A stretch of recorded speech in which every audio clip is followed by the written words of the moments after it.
आपने मेरी प्रार्थना स्वीकार नहीं किया। क्या मनमानी तरीके से करके कोई लाभ मिल जाएगा? क्या दया कोई जबरदस्ती छीन के ली जाती है? या दया कोई पैसे से खरीदी जाती है?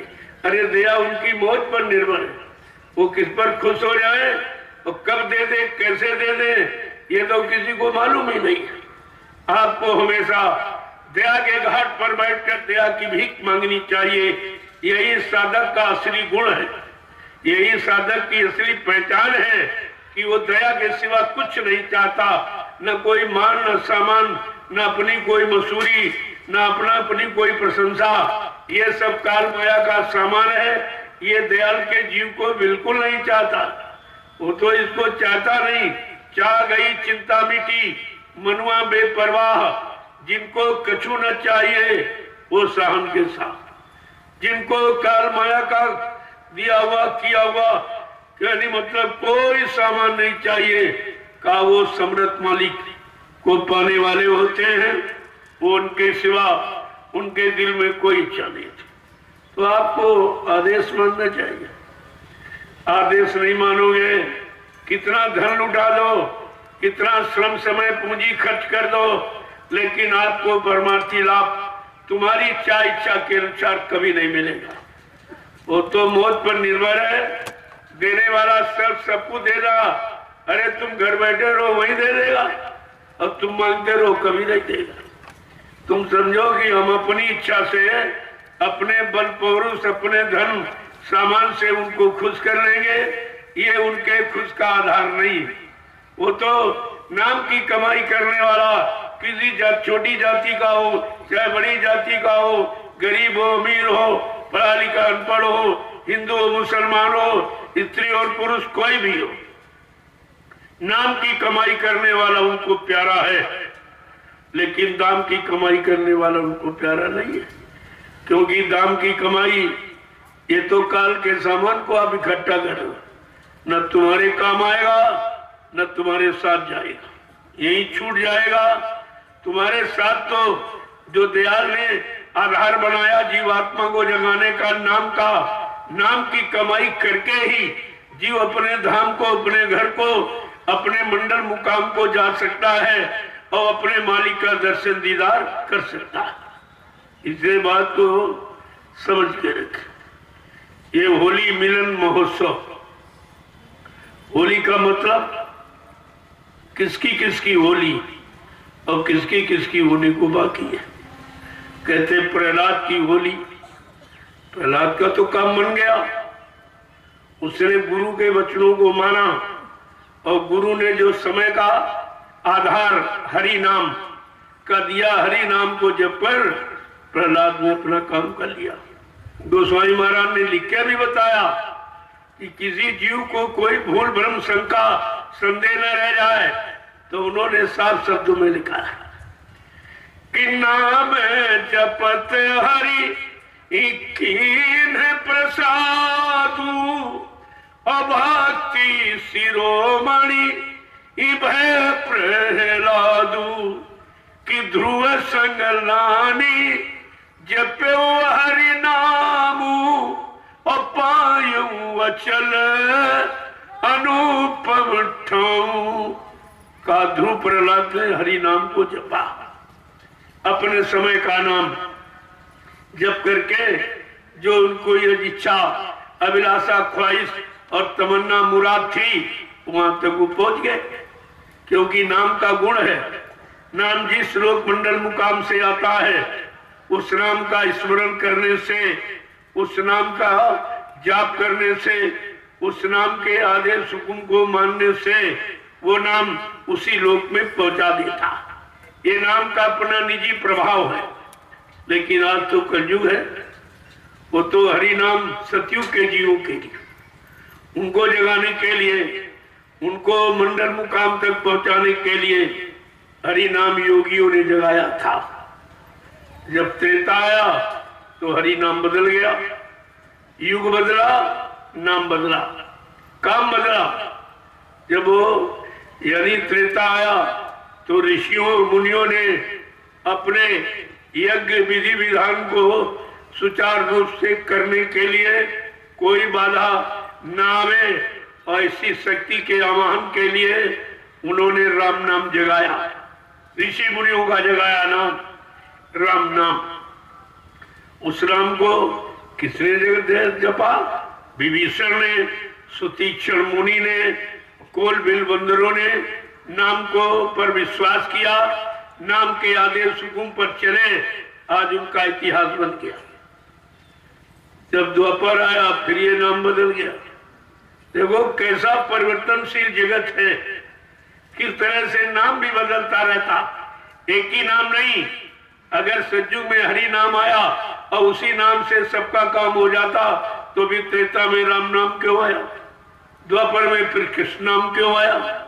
पड़ोसी युग के नाम से अगर काम हो जाता तो फिर ये नए नाम को क्यों जगाया गया, क्यों उसका प्रचार किया गया, क्यों जीवों को उससे जोड़ा गया, उसके प्रति श्रद्धा, सेवा भाव, विश्वास पैदा किया गया, ये सब जानकारी आपको रखनी चाहिए।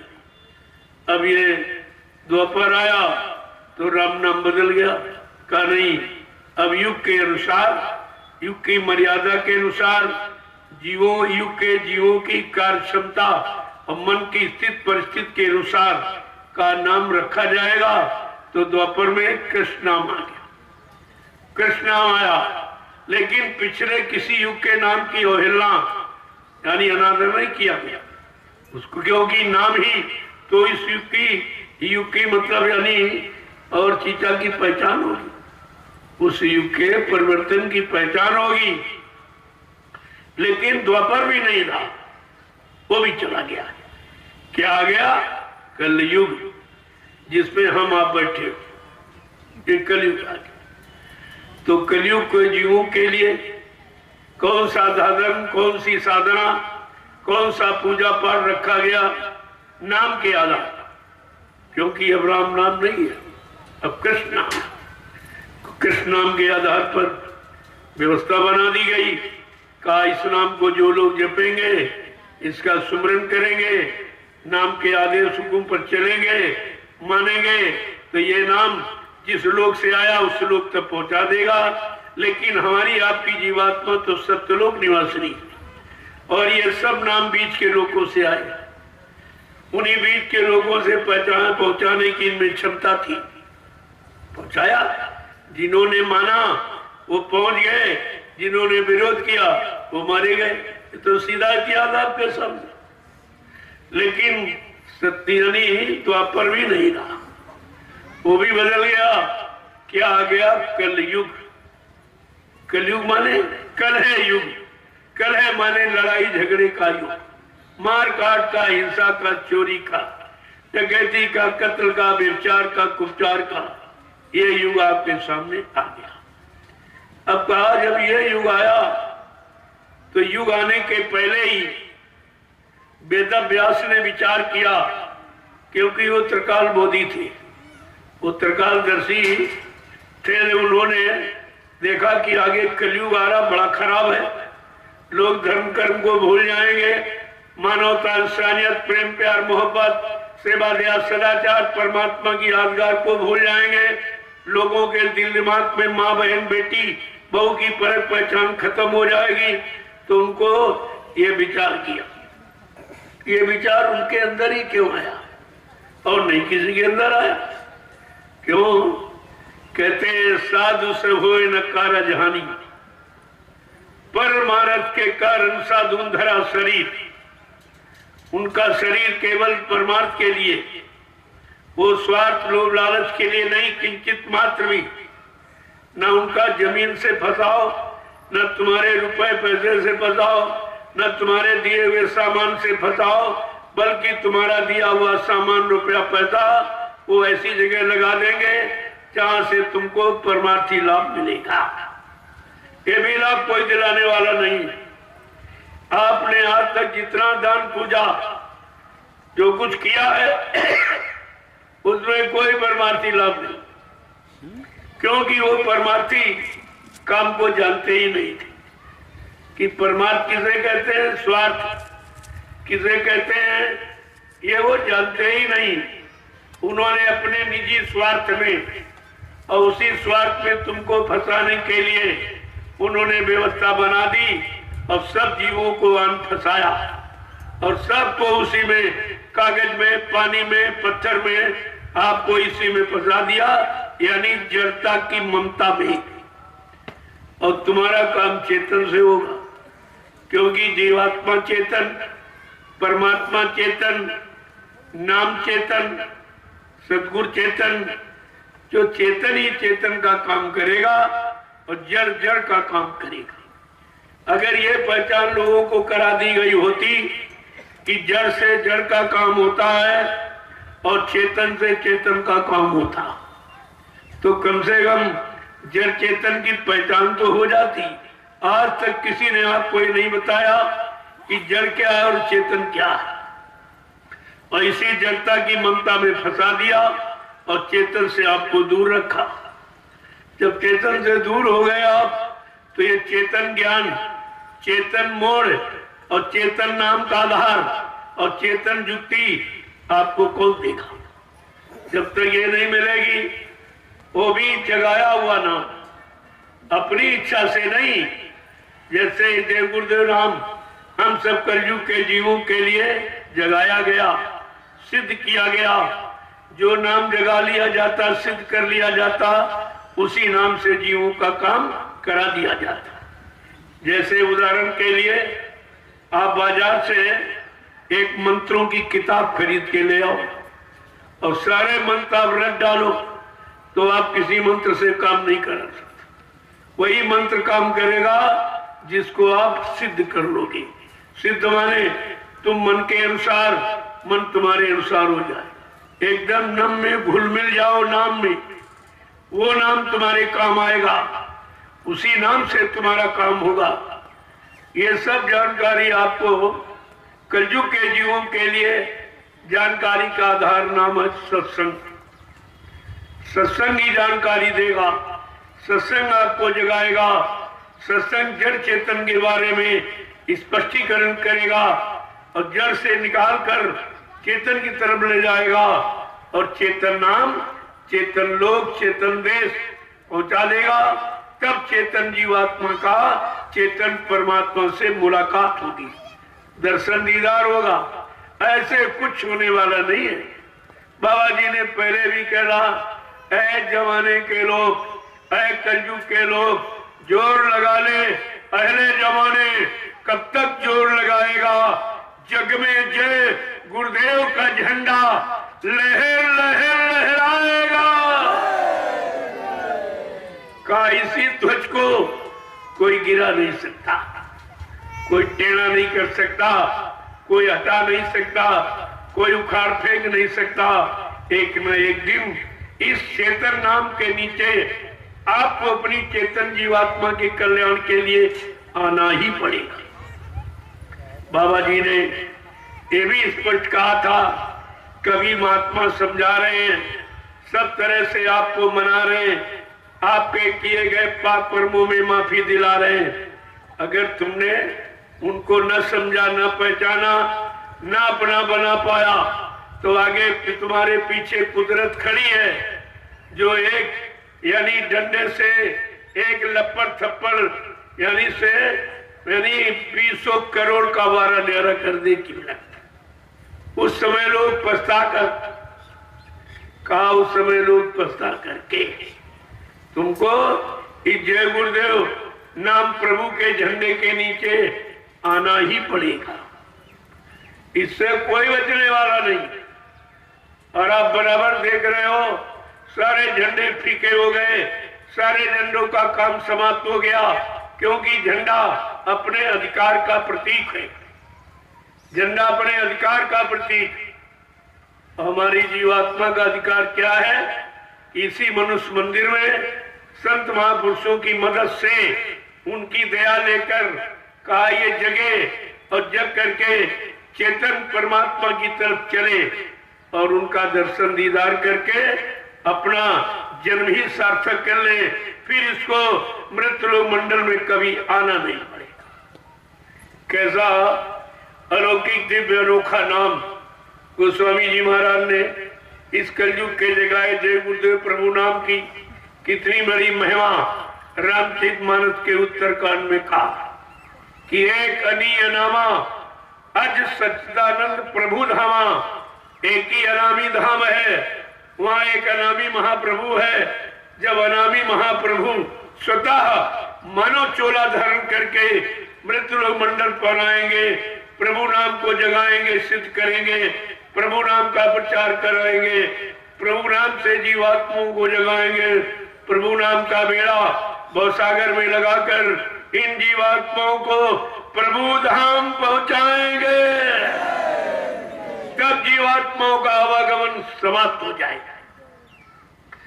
आप किसी के पास जाकर ये परीक्षा ले लीजिए, उससे पूछे क्या तुमने अपनी जीवात्मा को जगा लिया, क्या परमात्मा से मिला लिया है, तुम परमात्मा के दरबानी बन चुके हो, क्या हमारी जीवात्मा को जगाकर परमात्मा से मिला सकते हो? हमारे किए गए मनसा वाचा कर्मणा क्या पापों की अदायगी क्षमा आप करा सकते हो? तो 1 मिनट में परिचय मिल जाएगा ये नकली है कि असली। असली सदगुरु की पहचान। सदगुरु कोई डिग्री नहीं है, कोई कॉलेज यूनिवर्सिटियां नहीं देती। जो लोग अपने नाम के आगे सदगुरु लिख रहे हैं, क्या लिखने का नाम सदगुरु है कि करने का नाम सदगुरु है? जीवात्मा को जगाने का नाम सदगुरु है, जीवात्मा को परमात्मा से मिलाने का नाम सदगुरु है, और मिलाकर सच्चे अनामी धाम पहुंचाने का नाम सदगुरु है। कभी आपने बैठकर विचार किया? जब तुमने विचार नहीं किया, तुम्हारे ही यानी मतलब दुष्परिणाम का उन्होंने लाभ उठाया और फट से अलग एक दुकान खोल ली। तो कहते हम सदगुरु हो गए। कहा भाई तुम अगर सदगुरु हो गए हो तो बताओ तुमने अपनी जीवात्मा को जगा लिया, परमात्मा से मिला लिया? क्या हमारी जीवात्मा को जगाकर परमात्मा से मिला सकते हो? हमारे किए हुए पापों को माफी दिला सकते हो? या हमारे विषयी भोगी मन को तुम मोड़ सकते हो? ये तो तुम्हारे सामने परिचय मिल जाएगा। फिर ये कहने का साहस कोई आ नहीं रखेगा। क्यों? पहले से लिखा गुरुवाणी कह रही सतगुरु एक गुरु बहुतेरे। गुरु तो कोई भी बन सकता। गुरु माने ज्ञान कराने वाला, गुरु माने लाभ दिलाने वाला, राजपाट धन दौलत काल के सामान को दिलाने वाला। लेकिन तुम्हारे किए गए मनसा वाचा कर्मणा पाप कर्मों को क्षमा कराने वाला नहीं हो सकता। एक भी पाप को क्षमा नहीं कर सकता। वो प्रमाण आपको अवतारी शक्तियों ने दिया है। भगवान राम अवतारी शक्ति थी, लेकिन काल की शक्ति थी। काल महाकाल के हुक्म से इस काल नगरी में आए और पहले तो उन्होंने समझाया तुम लोग धर्म पर आ जाओ, मानवता संगत में आ जाओ, प्रेम प्यार मोहब्बत सेवा दया सदाचार परमात्मा की यादगार में आ जाओ, माँ बहन बेटी बहू की परख पहचान कर लो, नहीं आपको भारी सजा मिलेगी। ये उन्होंने आके बताया, लेकिन किसी ने नहीं माना। जब रावण सरीखा धनवान बलवान बुद्धिमान नहीं मान पाया, जिसके बारे में लिखा उत्तम कुल पुलस्त करनाती शिव बिरन की पूजे वो भाती, इतना कुलीन कुल का यानी ब्राह्मण और नहीं बेचारा कुछ जानता। क्या नहीं समझ पाया? 4 वेद 6 7 18 पुराणों को समझ लिया और रट लिया, कंठात कर लिया, लेकिन समय के जगाए राम नाम को नहीं समझ पाया, नहीं विश्वास कर पाया, उसको मान्यता नहीं दे पाया, बल्कि अनैतिक कार्य और करने लगा, जिससे सजा पाने का अधिकारी बन गया। आप उतने बड़े धनवान बलवान बुद्धिमान भी नहीं हुए, तुम कैसे बचोगे? तुमने अपने बचने का सामान कहीं ढूंढा है? जिन दुकानों पर गए वो दुकानों पर पूछा आपने, ए भाई दुकानदार मेरा सामान आपके पास है?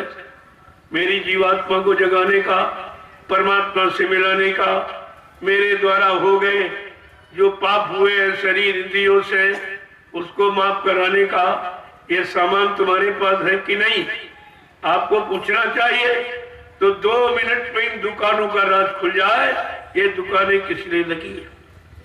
आप संसार में दुकान को देखकर नहीं समझ पा रहे हो, कि दुकान पर कोई बिना पैसे का सामान नहीं दे, लेकिन आपको वो पैसे सामान कोई दे ही नहीं सकता। कर्मों की माफी करने का विधान है, जो तरीका है, जो युक्ति है, वो पैसे से मोल नहीं मिलती। वो तो महापुरुषों की दया पर निर्भर। जब सतयुग त्रेता द्वापर में लोग नहीं बच पाए, अच्छे युग थे, अच्छा समय था, अच्छी शरीर की उम्र, मन की ताकत अच्छी, ये सब कुछ अच्छा था, लेकिन उनकी जीवात्मा जगने का सामान कहीं नहीं मिल पाया और बेचारे यही काल की नगरी में बार बार जन्म मरण के चक्कर में फंस के रह गए, वो भी नहीं निकल पाए। तो तुमको तो सब सोचना चाहिए। इसलिए कलयुग की जानकारी कलयुग के विधान से होगी। कलयुग के जगह नाम के द्वारा कलयुग का इतिहास बनेगा।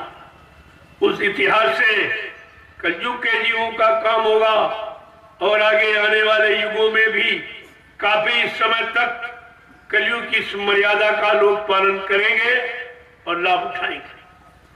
कितना बड़ा काम देखिए। और आपको स्पष्ट बता भी दिया गया कि कलयुग में आपको अब दूसरे युगों का कोई काम नहीं करना, नहीं समय और श्रम और पूंजी सब तुम्हारी नष्ट हो जाएगी और आपका मिलेगा कुछ।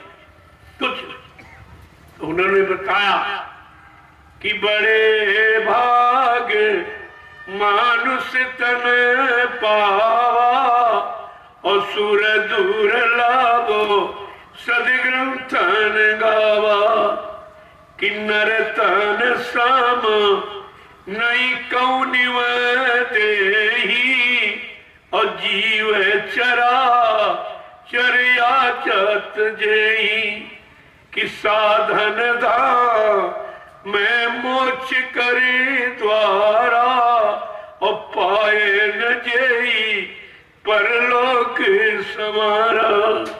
कितना साफ साफ लिखा रामचरितमानस में।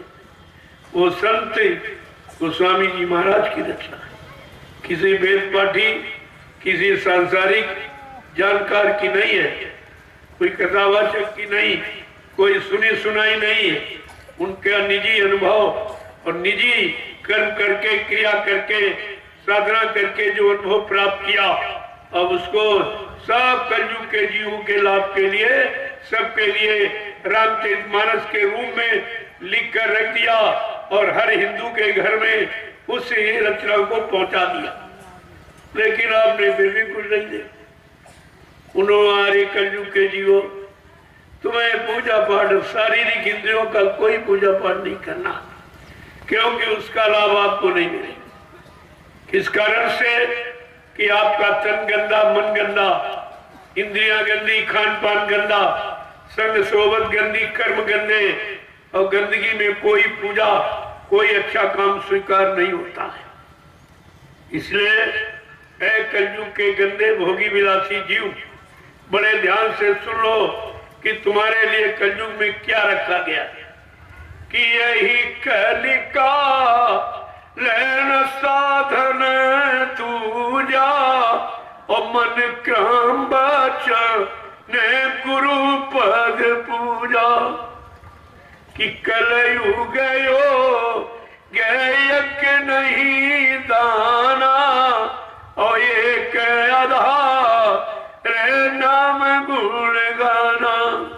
कि कलयुग के वल नाम आधारा और सुमिरी सुमिरी इनर उतर ही पारा।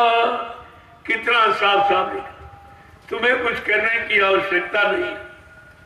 कलयुग के जीवों के लिए संतों ने कितना सरल साधन युक्ति आधार बना के दे दिया और कह दिया कलयुग केवल नाम आधार।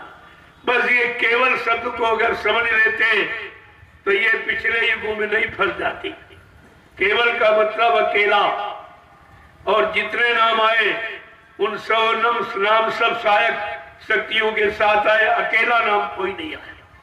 ब्रह्मा सावित्री के साथ, विष्णु लक्ष्मी के साथ, शंकर जी पार्वती के साथ, राम सीता के साथ, कृष्ण राधा के साथ और देवता देवी के साथ आए। लेकिन गोस्वामी जी महाराज ने कहा कलयुग के जीवों को कौन सा नाम लाभ करेगा?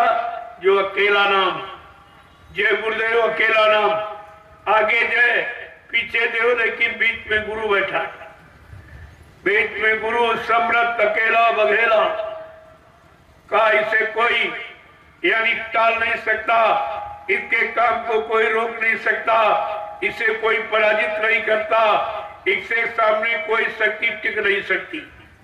ऐसा ये नाम अद्वितीय विलक्षण अनोखा।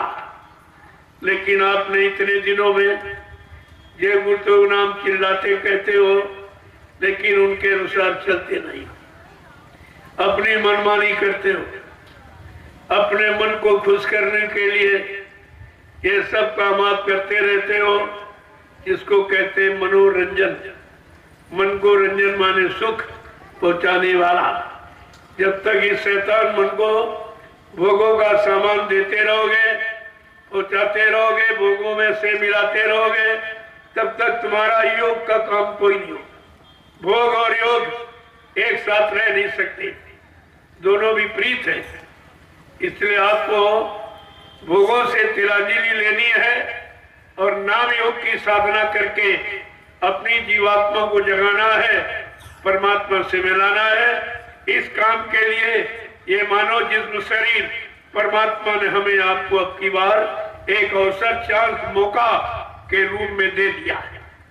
अब हमें इस जीवन को सार्थक बनाना है।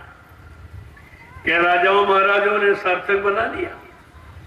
इनके पास आकस्मिक धन के खजाने थे, वो भी बेचारे खाली हाथ चले, कुछ लेके नहीं जा पाए, और वहां यमराजा के जूतियों की मार खा रहे हैं, उनको कोई बचाने वाला भी नहीं जा सकता। इनको अपना माना था कि यमराजा है हमारे मंत्री, हमारे ये सिपाही सालार, हमारे ये मतलब यानी रक्षा करने वाले रक्षक, लेकिन तुम्हारा साथ देने वाला न कोई है, न कोई हो सकेगा, न ये तुम्हारे साथी बन सकेंगे, न तुम्हारे साथ जा सकेंगे। ये बात अगर समझ में आ जाए तो हम अपने साथी की तलाश कर लें।